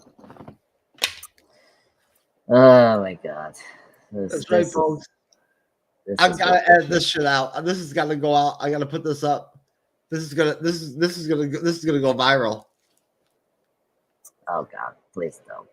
Anyway, White Vision's been searching every corner of the earth for this bitch and whatnot, and this whole time I had it. It was just sitting right here. oh my god, no. Anyway, so folks, could you imagine if he came and claimed it and rejected it? Like, no, I don't even want it. No. I think you lost your mind. Like, what did you do to it, True Knowledge? I don't remember it looking like that. It didn't dangle and shit and all that. Because you're doing it. That's why. What are you talking about? It was fine until you have to make this joke. And oh my god, just move on, Jeff. Well, folks, his new name is Jeff S. True Sex Knowledge. Like, he should be more about the sex knowledge. I should, you know what? Jeez, you know what? I should have added that to my title from Jump is True Sex Knowledge. Oh man. Oh yeah. Here you go, Dodger. You get to eat White Vision's penis, bruh. Wow. You wasted a cheese because you made it into a joke, and now you give it to Dodge. Oh, so it's for Dodge, not for you? Oh my god. I broke it in half to give Dodge half. All right. He's my buddy, man. Shouldn't he get half? Oh yeah, but I mean you should eat it too. I ate some. I got some. You see me snacking. I'm snacking. You know, I only eat at night. I'm a late eater, folks. I eat dinner at night after we get done with our shows and whatnot, and everything. And I don't eat breakfast or lunch. I just drink like a breakfast shake or whatever, whatnot. And yeah. By the way, that's became a norm thing. Like my friends, speaking of that, Chris and my friend who got married, you know, they don't eat breakfast. Yeah, at all. Like they eat like. When I grew up, my parents never ate breakfast or lunch. You know what I'm saying? So I never did either. You know? Yeah. I mean, it's not like a bad thing. I mean, just whatever. You know, it's just I go out for breakfast occasionally. Yeah. You know what I'm saying? But that's about it. Yeah, like for me, you know, not to be on topic, but like I only eat really for breakfast and dinner, and like I don't really eat too much lunch. So. I used to eat lunch occasionally when I used to work, just because other people would stop at places to have lunch, so I would have lunch too. You know what I mean? Whatnot, because they were eating lunch, so I would have lunch, right? Yeah, and that's it. Other than that, like, you know. Back in the day when I was a kid, I was trying to, you know, I worked construction and shit and whatnot. Mm-hmm. I used to bring my lunch to work and whatnot and everything. You know, when I was a kid, I didn't have money. You know what I mean? I paper bagged my shit every day, right? But anyways, no. So WandaVision episode 6. I'll tell you honestly, Andres, one thing I've learned about doing these re-reviews is that you don't get as jacked up. Like, I'm not as excited to talk about the episodes as I would be.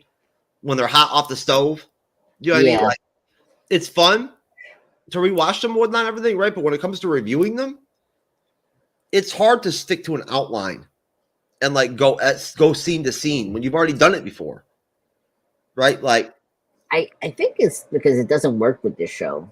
Like, unlike Loki, like when we did our review of Loki, we had more things to say about Loki season 1, and where, you know, with this show, it's kind of hard. There's also more connective tissue with Loki season 1 to the rest of the MCU than WandaVision has. Yeah, I mean, and also like if you and I ever do like a review of Doctor Strange 2, like it's not like a good follow up to the show. Well, I think that we should eventually re-review. We should stick to where we're already at. Like I said, we should do Falcon and the Winter Soldier. Oh God, I was thinking to do Miss Marvel. Why don't we just do? I mean, we did them out of order, right? Yeah. But we already started. We might as well just follow the path, right? And just, you know what I mean? That will give us, along with The Walking Dead, right? That would give us another baseline for our second segment of the show, right? We could just re-review and we'll just keep it like we've been doing it. Keep it to an hour, right? Yeah. Like we've got we're only going to go for another couple 20 minutes, whatever, whatnot on episode 6, if that, and we're going to get out of here. Yeah, So, yeah. Before I get into my like Easter eggs and all that. Of course. No, and folks, Cyber Andres and I are trying to push more of a segmental deal with the show. So expect from now on that when we come in, either the beginning segment or the second segment, you're going to get pop culture, entertainment news. You're going to get more current hot button issue type stuff, right? That's where we're going to be heading. We'll give you the re-reviews and whatnot and everything, right? We'll give you the Walking Dead reviews, but we're really going to try to work on trying to keep them down to an hour, hour plus if we have to. If it's a big episode or something, you know what I mean? Like a Rick and Michonne. We're going to do Rick and Michonne, but we're going to try to keep those episode reviews to an hour, even if we have a guest. Yeah, it's very true, folks. We done that briefly in the beginning of our reviews on MCU'S Bleeding Edge Report with Dead City. Daryl Dixon fucked us up. Yeah, it kind of did. Yeah, well, that and Loki, because we were doing simultaneous reviews of Loki and then Dixon as well. So yeah, I know that put us into the 2 hour plus territory quite a few times. Yeah, exactly. So yeah, hopefully next year, I think because we're going to streamline things a little bit more. You know what I'm saying? Yeah, so, I think I'm going to start outlining the episode re-reviews into a basic structure, Andres, that we talked about before, where just to make some little content creation talk in there, folks. Where I just break it up into like a 3-segment, 4-segment pitch, right? Instead of a scene to scene breakdown. And we just work off those 3 or 4 segments, right, of the episode and talk off them and have that and that's something we can work on together, right? Yeah. Like it doesn't just have to be me. We can do that together. But yeah, I think we should do Falcon the Winter Soldier, right? And then what came after Loki? Hawkeye? Yeah, Hawkeye. So let's re-review Hawkeye, right? And then what comes after Hawkeye? Moon Knight, and then after Moon Knight is Miss Marvel. Then She-Hulk. Yep. And then oh my god, then after She-Hulk was Secret Invasion. Wait a minute, when did What If come out? What If came in between Loki and Hawkeye. So I would actually really like to re-review What If. Because you've never episodically reviewed What If before, right? No, we did. Oh, you did? Yeah, my host did it. I think that needs to be a 2-episode like together. Double it up. Yeah. Knock it right out. Yeah, because it was just like some episodes were great. There were some episodes that were not good. That like I remember specifically when we got to the Thor episode, that was really bad, and we didn't have much to say about that. I hated that episode. I hated it. Yeah, so I just Cyber loved it. I hated it. Party Thor. I hated that one. How is Cyber like that episode? I have no idea. You know that Cyber likes certain shit that sometimes I just absolutely hate. Like Willow. When we reviewed Willow, I told you that shit was like torture. And he was the one that liked it. Okay. That's okay though. You know what I'm saying? Like, no, we're not against that. There was no way of knowing whether it was going to be good or not based off the trailer, right? You would have thought it would have been halfway decent. You know what? I forgot to tell you. We haven't talked about this in a long time, but you do know that we did review the Amazon Lord of the Rings series. So we're going to do season 2. Yeah. We kind of half-assed the first season. Oh yeah. But season 2, I want to do it correct. I want to like really come in there with guests and whatnot and everything, right? Right. It was hard to find guests for the shows. Me and Cyber did a lot of the reviews together. Yeah, I mean, look, it's tough to get. I mean, scheduling is hard. That happened during the hurricane too. When I had the hurricane, and I actually missed shows for the first time ever. Oh wow! Because I had no power for over a week. Yeah. No Wi-Fi, nothing. It was rough, bro. You don't realize, folks, how lucky we have it here in America until you don't have power for a week, and you're not prepared because you've been living in Florida and you think that the hurricane's not going to happen. And then it hits you, right? Yeah. And your power's out for a full week. And you're fucking using candles and shit at night just to like have light. I know. I mean, every time we ever had like a really bad and heavy storm, like snow or like hurricanes, like we would usually get lots of power. So I had to delete a lot of private bedroom videos during that time, bro, because like I just did not have the proper lighting for that shit. You know, it was too dark. Yeah.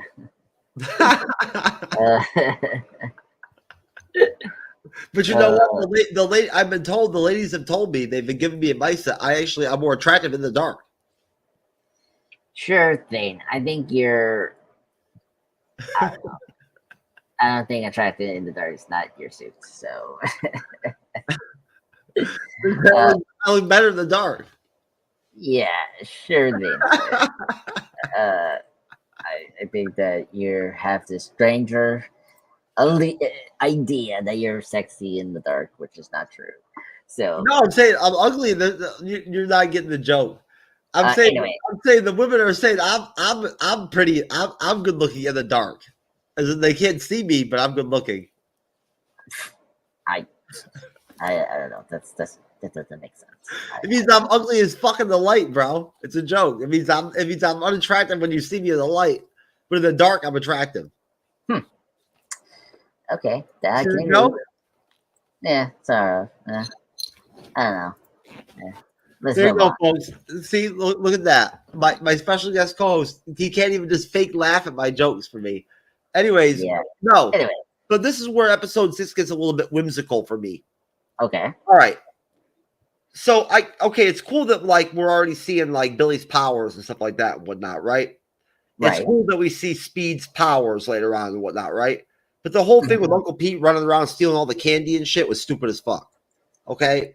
And then on top of that, right, like one thing that was cool was when Wanda talks to Herb and Herb says that Vision's not doing security. Or like he's not doing the neighborhood watch shit for the whatever. Yeah. The Halloween gala bullshit or whatnot they're having.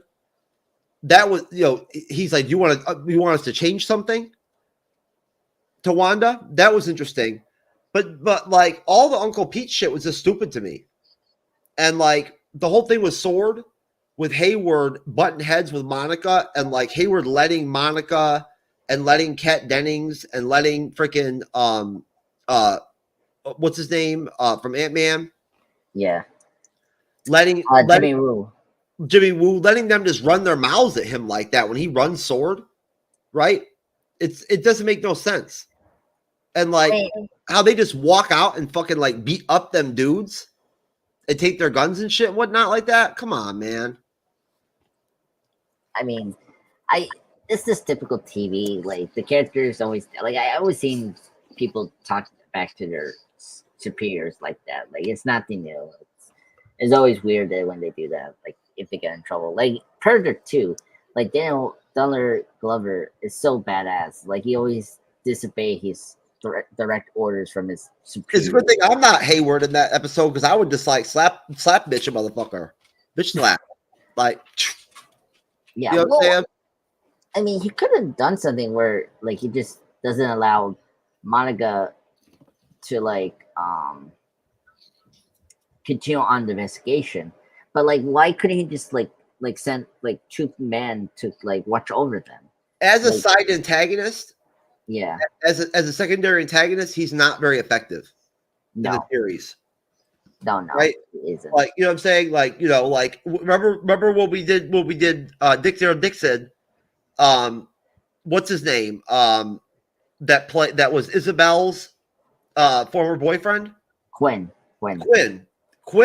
right, was a good secondary antagonist. Right? Right. Yeah, I agree. Like he served his purpose in Dixon, then he died. Well, Hayward does not serve his purpose. He starts off good, right? In his first episode 3 or whatever it is, or 4, when you first see him, he does okay. You think he's all right. Yeah. But then when he starts getting all evil and shit, it's just not believable to me. Right? It's kind of like, you know what I'm saying? Yeah, I agree with you. This time around, I do agree with you that because I feel like it's coming too late. Like I feel like because we got another antagonist with Attica. It's like why we need another like it's they're trying and even then Hayward's not the main antagonist.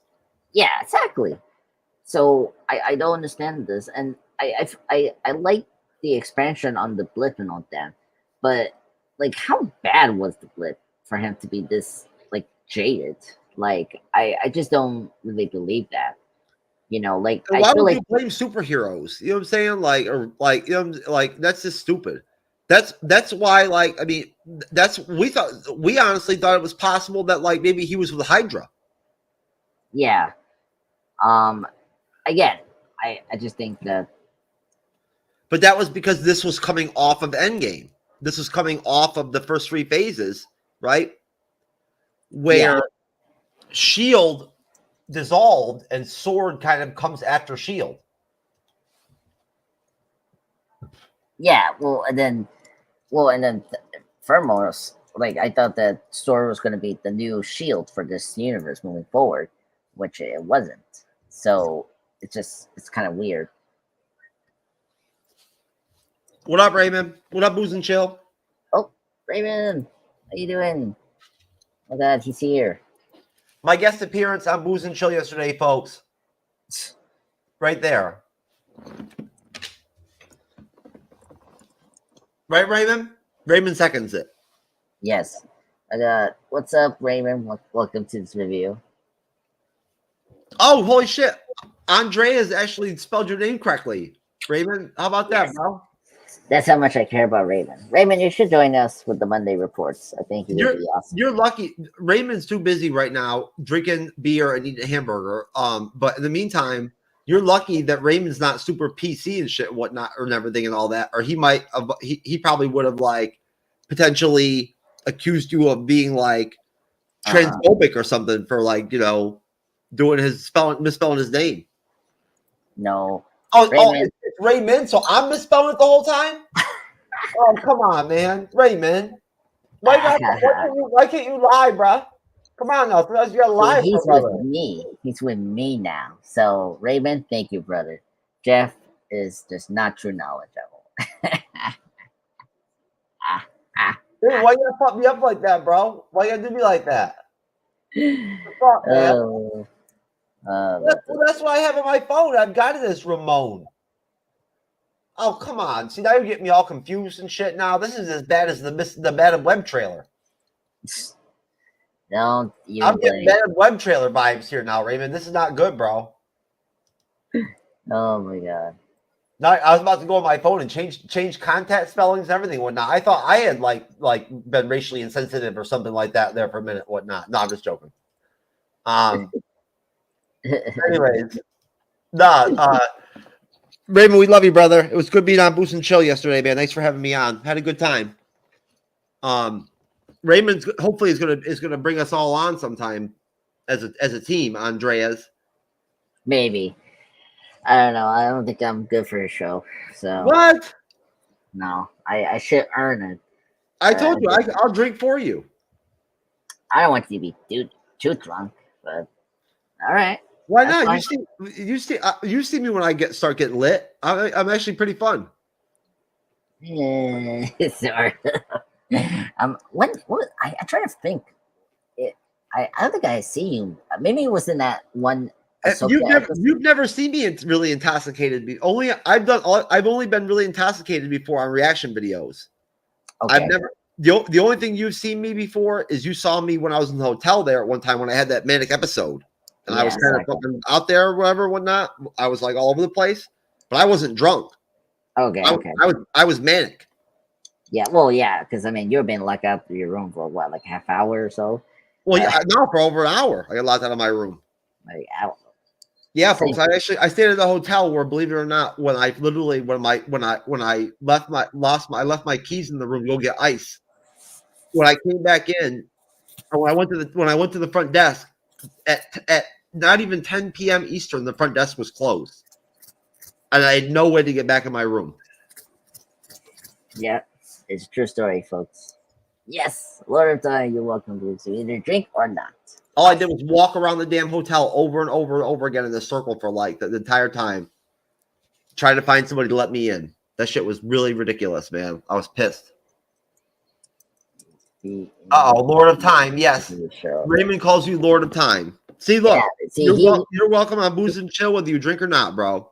Yeah, then I'm ready to be in your show, sir. So I'm so excited. See, this is why I like Raymond. He's nice.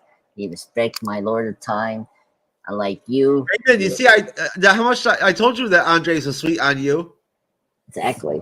Because, he sees the true nature of Andreas, the Lord of Time, Time Lord, where Jeff and Cyber just randomly think I'm a time cop from a Gene Clever damn movie. Oh, you're very much loved and treasured here on the MCU's Bleeding Edge by Cyberneticshark and TrueKnowledge, sir. You are like, you're like if we were the band The Warning, the three-piece that's three sisters that are a rock band, you're like our third member of The Warning, the band. Right? You know what I'm saying? Whatever, right? Our brother.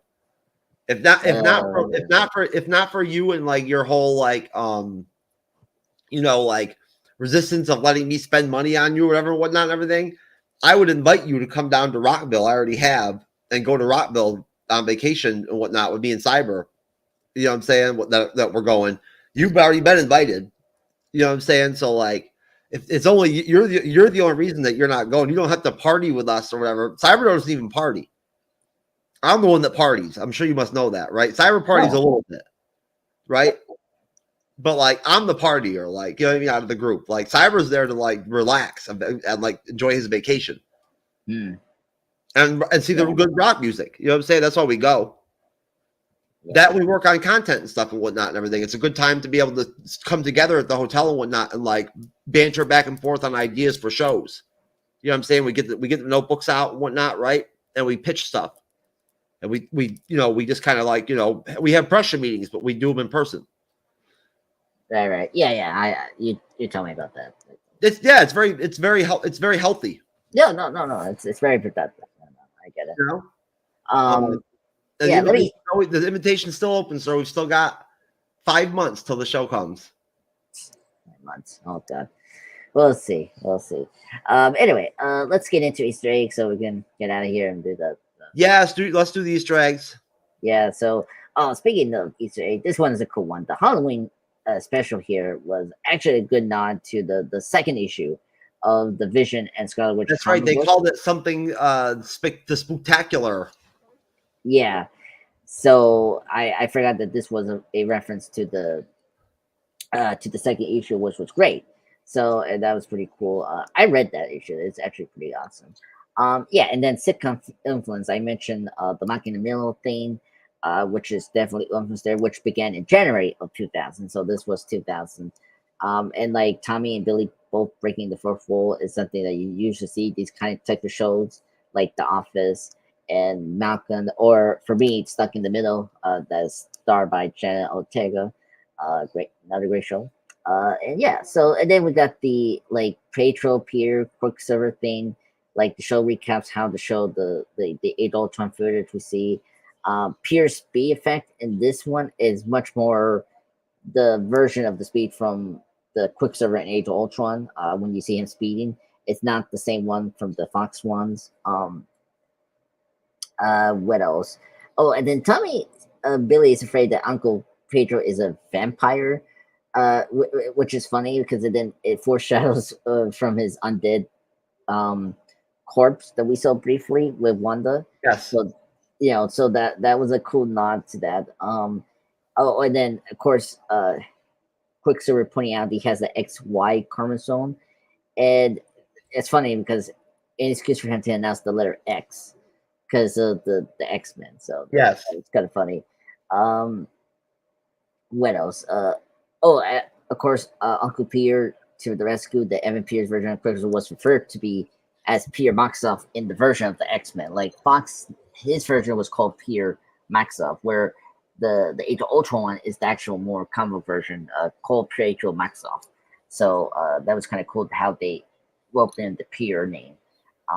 And then I brought up the comic book version of the Quicksilver that Evan Pierce is directly similar from the comics, which was awesome. What else? When Tommy describes something as kick ass, a lot of people don't do this. The movie Kick Ass. Yeah, great film. Nicolas Cage as Big Daddy, awesome. But I've never realized this until, like, I think this show came out, that Aaron Taylor Johnson and Evan Peters were in the same movie in Kick Ass, and that was funny. And they later become Quicksilvers, which is hilarious and just convenient. It just cracks me up. So that's the one cool thing. Pedro and Tommy saying, "I feel need for the speed." That's a quote from Top Gun. Very cool. Which is funny because in the Fox movies, Miles Taylor, who's in Top Gun Maverick, he played Reed Richards in the reboot Josh Trank version in 2015, which was awful. But anyway, what else? Peter's tattoo says MOM, which is kind of funny. Like maybe Multiverse of Madness, the Mother of Mutants, whatever. Another like fan theories and stuff like that with the tattoos he has, which is not true. Okay, yeah, that's you, Bifistal. Apparently, when some of Uncle Pete's explanation have strong Bifistal energy, which is kind of funny. I mean, that was the point where I was like, maybe this is Mephisto, but it came true. Looking at it in Speed, Billy and Tommy's like Halloween costume is actually directly from the comics. That was kind of cool to reference that.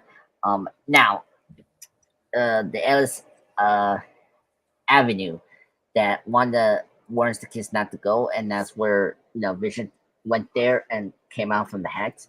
That was a good nod to Warren Ellis, who wrote a lot of famous comic books in the Marvel Universe, particularly the comic book of Extremis from Iron Man.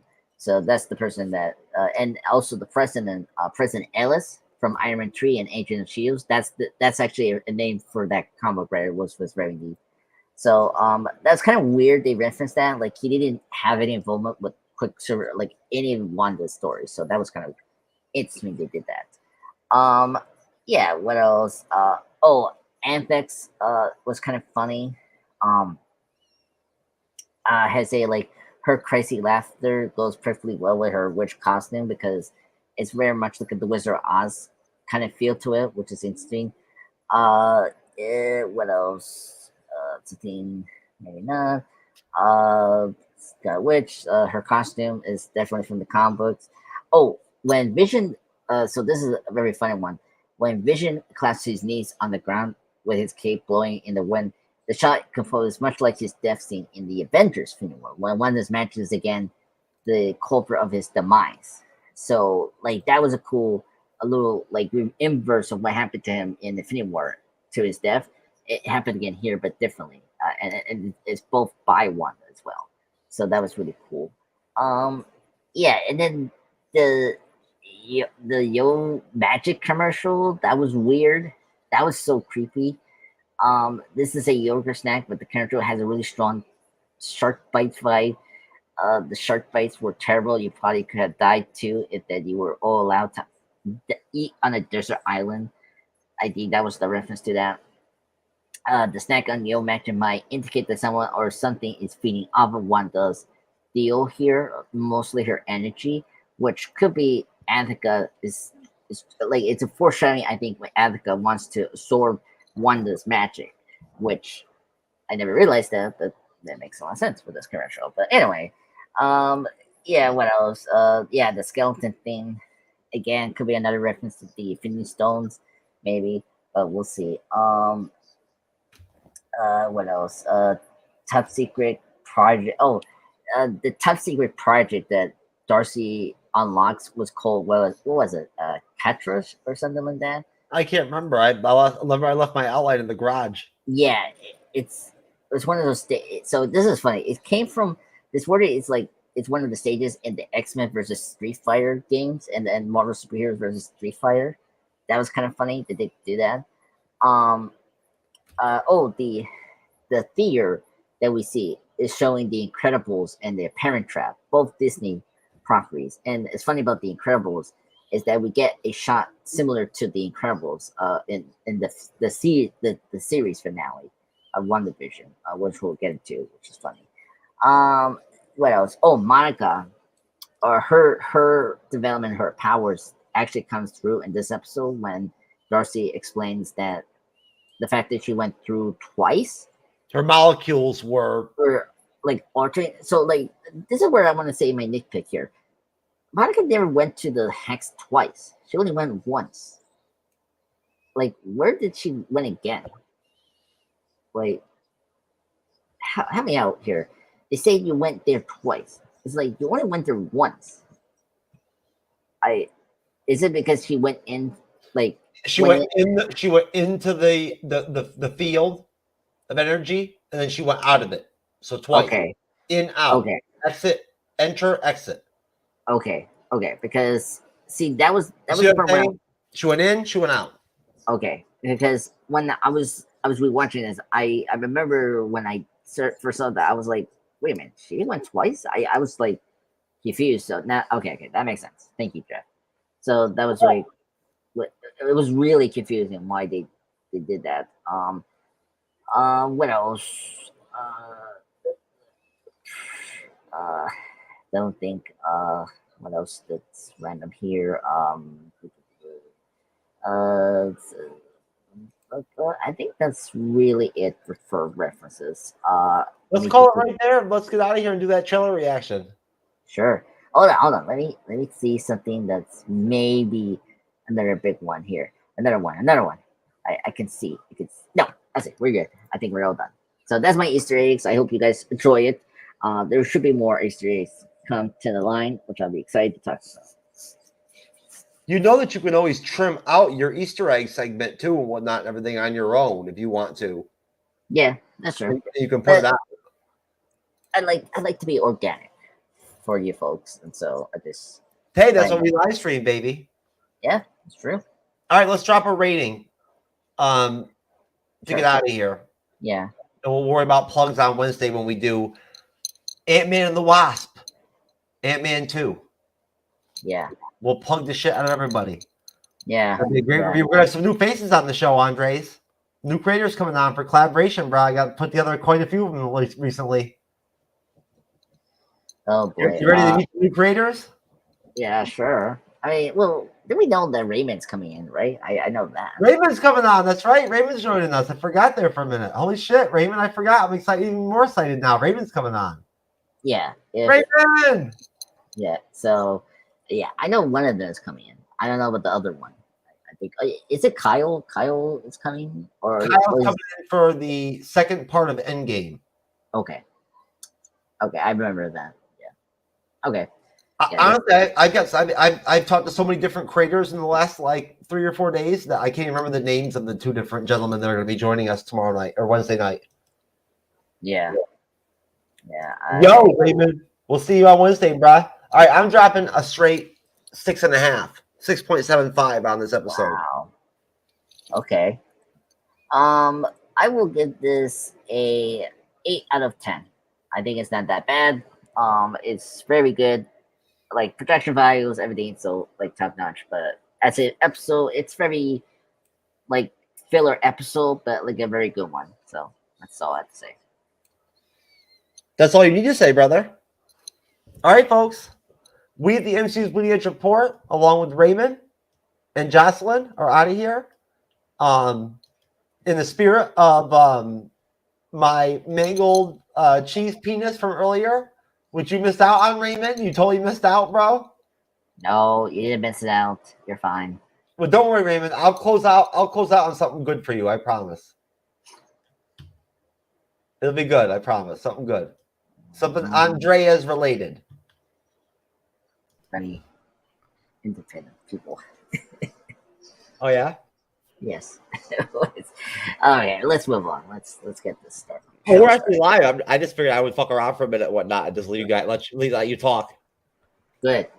So, hey, folks. No, I'm actually going to play the intro, folks. Don't worry. I just want to let Andres wax Phillips Falco real quick, and all that. No, we don't need intro. We got episode 3 to review for y'all of that. how about this? Episode 3 is great. Obvious, why don't you sing an intro for us? Sing us the Star Wars intro.